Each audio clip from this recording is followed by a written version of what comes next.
આ સરસ દાખલો છે કે પી ખોખા અને ક્યુ કેન્ડી આપેલી છે. જો દરેક ખોખામાં 7 કેન્ડી મૂકવામાં આવે તો 7 કેન્ડી બાકી રહે છે અને દરેક ખોખામાં 14 કેન્ડી મૂકવામાં આવે તો 2 ખોખા ખાલી રહે છે. તો પી અને ક્યુ ની કિંમત શોધો.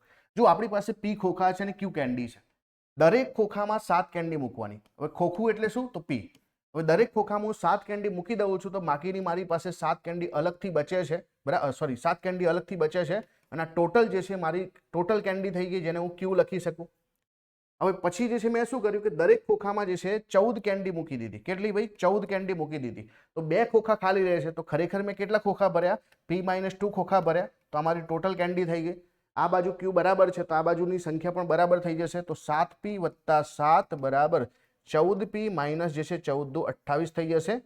14 માંથી 7 જશે એટલે કે 7p થઈ જશે અને આ 14 આ તરફ આવશે એટલે કે 14 ને 7 એટલે કે અહીંયા જે છે 7 ચોક 28, 7 પંચા 35 થશે અને p ની વેલ્યુ તમને જે છે કેટલી મળી જશે? 5 મળશે. તો p ની વેલ્યુ આપણને 5 મળે છે. તો એક જ ઓપ્શનમાં છે. ચલો, એ છતાં આપણે સંખ્યા કેન્ડીની શોધીએ. તો આ જો 14 p-2 બરાબર q આપેલું છે.